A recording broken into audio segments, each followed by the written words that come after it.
श्रीमद् भागवत जी कथा में तो जितने लोग संगीत का प्रयोग कर रहे हैं, जितने भी लोग, चाहे वो सामान्य किस्म के वक्ता हो या विशुद्ध वक्ता हो, वो सब लोग भगवान के साथ विश्वासघात कर रहे हैं। हमारी भागवत जी में केवल अंतिम समय जिस समय ठाकुर जी प्रकट हुए हैं, उस समय केवल कीर्तन हमारे प्रहलाद जी उद्धव जी ने किया है। संस्कृत के जितने भी महाकाव्य ग्रंथ हैं, हमारे 18 पुराण, संस्कृत में श्रीमद् वाल्मीकि रामायण जी, महाभारत, जितने भी संस्कृत के ग्रंथ और महाकाव्य और महापुराण और वैदिक आर्ष ग्रंथ हैं, उनमें जो भी व्यक्ति जब भी कभी किसी प्रकार के संगीत का प्रयोग कर रहे हैं, तो वो अपने ठाकुर जी की महिमा और उनके दिव्य स्वरूप पर प्रश्न चिन्ह लगा रहे हैं। प्रत्येक व्यक्ति को हर कथा में मुंडन कराना अनिवार्य लिखा है, कोई नहीं करा रहे, बहुत भूल हो रही है।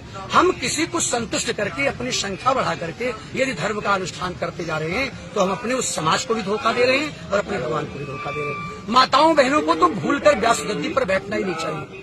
जिन माताओं बहनों की सेवा, जिनके चरणों की पूजा भगवान श्री कृष्ण ने कहा कि न पारे हम निरवत्य संयोजाम, यानी हम उन आप गोपियों के चरणों की रज के प्यासे हैं। वो देवियां, बालिकाएं, छोटी उम्र, बड़ी उम्र, विवाहिता या कुमारी, वो व्यास गद्दी पर बैठकर भगवान की पूजा होकर अपने तथा कथित नारी स्वरूप का दर्शन कराएं और अपनी वाणी से एक मिथ्या आकर्षण में भारतीय संस्कृति के विरुद्ध कथा करें।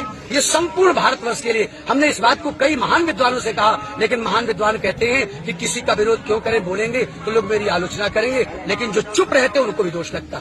संस्कृति के विरुद्ध अगर कोई आचरण कहीं हो रहा है, सभी लोगों को सिले हुए वस्त्र आजकल बहुत अच्छे लगते हैं। समाज में तमाम प्रकार के हमारे वैरागी भी, साधु संत भी, कुर्ता है, नीचे बगल बंदी है, जबकि कभी छूना भी नहीं चाहिए। सिले वस्त्र किसी भी वैरागी को, किसी साधु को कभी पहनना उचित नहीं है। ये उनकी साधु संस्कृति के विरुद्ध है। तो सभ्यता मर्यादा के अनुसार ही रहे, ये मेरे सबके चरणों में है। आधुनिकता के बिहार में सब बहते जा रहे हैं, कहाँ रुकेंगे, कैसे बिल्कुल रुकेंगे, बहुत सरल है, नहीं रुक रहे। ढेर सारे लोग रुक रहे हैं। मैंने ऐसे परिवारों को देखा है यहीं से जमुना जी पर, जो 6 वर्ष के बच्चों से लेकर और 80-90 वर्ष के लोग सब दीक्षित हैं, शुद्ध वस्त्र पहनते, शुद्ध भोजन करते हैं, शुद्ध से शुद्ध भोजन करते हैं। कोई अगर बिगड़ गया तो हमें उसका उदाहरण नहीं लेना है, हमको उदाहरण वो देना है जो नैतिक है, सुधर गया है, सांस्कृतिक है।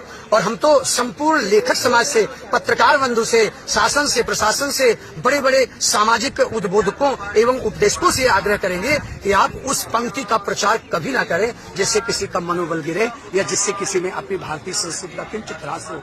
वक्ता के गुण यही होते हैं कि वो चाहे तो स्वतंत्र होकर शास्त्र में लिखी गई बातों को भी अपने विवेक और अपनी प्रतिभा से परिवर्तित करके सामाजिक उत्थान का ही उपदेश दे। ये उसके लिए परम मंगलमय है। यही कहकर हम सबके चरणों में